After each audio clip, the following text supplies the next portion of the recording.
The IDF has confirmed that a series of airstrikes over the past 24 hours resulted in the destruction of about 40 engineering vehicles that had been used for terror activities since October 7th.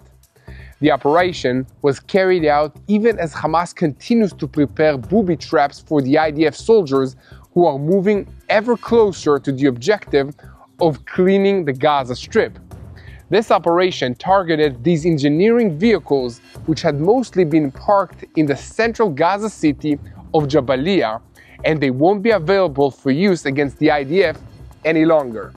But Hamas is not ready to give up just yet. In desperation, they are now turning to Turkey to try and put pressure on the Americans to pressure Israel into stopping the military pressure. But the IDF has no plans to let up this pressure, and the operations currently underway are part of an attempt to completely defeat the Rafah Brigade of Hamas, one of the last intact fighting formations that Hamas has in the Gaza Strip. This is partly because the IDF now admits that in previous operations, most of the Hamas fighters in the formation were allowed to escape. And meanwhile, the BBC reported that mediators from Qatar and Egypt have formulated a new proposal to end the war in the Gaza Strip. A Palestinian source said that Hamas signaled its willingness to transfer control of Gaza to any Palestinian body agreed upon at the national and regional level. Hamas's internal security apparatus has also issued a warning to the Gaza residents saying the messages from Israeli intelligence are intended to undermine the internal front. Any contact will be considered collaboration with the enemy. And meanwhile, on Israel's northern border, the IDF announced on Tuesday afternoon that a key operative in the Islamic Jamaat terror organization linked to Hamas was eliminated in Lebanon.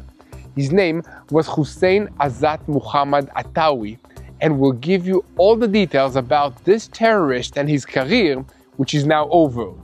And meanwhile, the American operation in Yemen has resulted in the termination of over 500 Houthi operatives since it began, and this is according to the latest intelligence estimates which were shared this week with the El Arabiya news portal.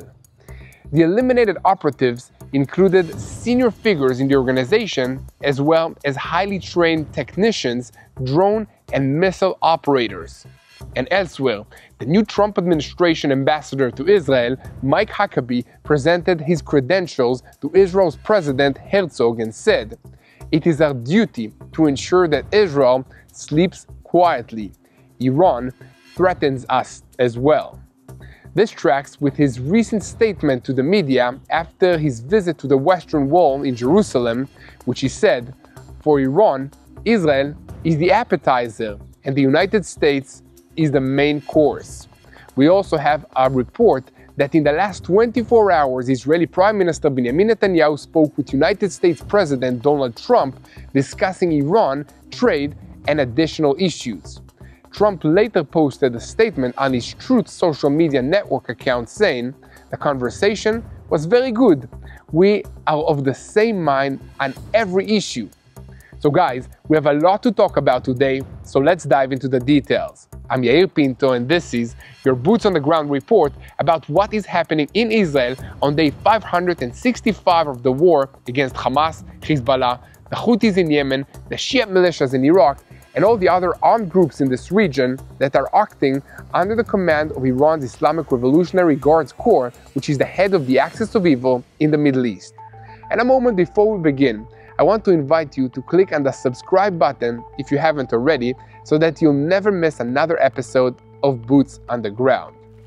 So we start today's report with Operation Shovel, a series of Air Force strikes overnight between Monday and Tuesday, which resulted in the destruction of dozens of tractors and backhauls throughout the Gaza Strip, while the Palestinian sources claim there were 26 fatalities. This operation was the result of IDF intelligence reports indicating that Hamas was attempting to rebuild tunnels and plant improvised explosive devices along routes that the IDF troops would need to move in. The tractors and the backhoes were being used to do this work, and some of them were also used in the October 7th attack against Israel, but they won't be used in that way any longer. And over the course of several weeks, the IDF intelligence and the Shin Bet forces worked to pinpoint where all these pieces of heavy equipment were being parked, and on Tuesday morning, the Air Force sent large numbers of aircrafts on a mission to destroy them all at once. This operation was carried out with the intent, first and foremost, to protect the IDF soldiers and deny Hamas key combat capabilities. The IDF further noted that the Hamas terrorist organization used these tools to plant charges, dig underground routes, breach fences, and clear rubble to locate weapons and military equipment underneath. The loss of these machines is yet another serious blow to Hamas, which is at an unprecedented low point in its military and civilian standing in the Gaza Strip. It's gotten so bad for Hamas that it is seeking solutions to end the war, and is trying to do so through Turkey. This move indicates Hamas's dire situation as it seeks almost any way to stop Israel's military pressure. And according to the London-based Arabic newspaper Ashraq al-Awsat, the terror organization is trying to advance the new ceasefire initiative in the Gaza Strip and is seeking Turkey's support to convey its vision to the United States. Sources quoted in the report said that the movement's leadership believes that Turkish officials can convey the proposals to the Trump administration, given the good relationship between the two countries. And according to the Hamas proposal, all the Israeli hostages will be released in exchange for an agreed number of Palestinian prisoners and an end to the war and an Israeli withdrawal from the Gaza Strip. However, Israeli Prime Minister Benjamin Netanyahu declared on Saturday that he would not end the war before Hamas is destroyed and all the hostages are returned, while Hamas demands that Israel commit to ending the war before the hostages are released. The last ceasefire collapsed about a month ago, with both sides accusing each other of the failure of further negotiations, and Israel has not yet officially responded to the mediator's proposal. So here at TBN Israel, we will continue to report on every development in the fighting in the Gaza Strip. I'll add my own statement here that the IDF works non-stop, so we are working extra hard to give you the full picture of what is happening in Gaza. With that in mind, I ask you to help us seek and share the truth, and remember that clicking the subscribe button is helping us a lot. Now switching to events in the northern arena, the IDF spokesperson announced on Tuesday that an airstrike in the Dameh el-Fawaka area near Beirut in Lebanon and eliminated Hussein Azat Muhammad Atawi, which is a key terrorist in the Islamic Jamaat terror organization, which is linked to Hamas in Lebanon. This evil man conducted rocket attacks against Israel, directed terror infrastructure in the northern sector, promoted infiltration attempts into Israeli territory, and worked to advance terror plots against Israeli targets around the world, but he won't be doing that any longer. A few hours later, in footage from the El Kayara in the Tyre area, a pickup truck is seen driving and surrounded from the air, and several figures are seen fleeing from it and from a vehicle that was driving next to it. Then, the person who fled the pickup is hit in another strike. We will have more details about this strike as they be released, and we ask you to help us seek and spread the truth by sharing these videos on YouTube and following us on social media. And the most important thing that you can do is pray for the peace of Jerusalem. We also want to help you help yourself. And to do that, I want to tell you about one of our partners. Because let's be honest, it's been a heavy time. Over here in Israel, we've been dealing with war, uncertainty, and real fear. And I know that you're feeling it also in the United States. Inflation, the economy wobbling, markets dropping.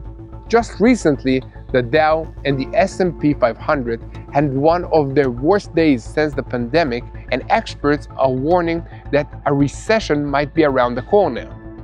But in times like this, people are looking for something stable, something real. That's why more and more people are turning to gold and silver. These metals have a long track record. They've doubled or tripled in value during times of crisis. And right now, gold just hit over $3,200 an ounce, a record high, and many believe it's not done rising. That's why we, here at TBN Israel, are partnering with Preserve Gold. They make it simple, they're transparent, and they help people protect what matters, their savings, their retirement. They're offering a free wealth protection guide right now, so just text TBN Silver to 50505 or call 866-339-3319. Again, text TBN Silver to 50505 or call 866-339-3319. It's one step that might bring you a little more peace of mind right now in this situation. Now back to the news. As Israeli Prime Minister Benjamin Netanyahu spoke on Tuesday to United States President Donald Trump against the backdrop of the negotiations with Iran and the talks on the situation in the Gaza Strip and the release of the hostages, at the end of the conversation, Trump posted to the social media, "Truth, we talked about several issues including Iran and trade between the countries. The conversation was very good. We are on the same side on all issues." Israelis are sure to find that reassuring amidst preparations for a possible strike in Iran and fears of an Iranian response against Israel.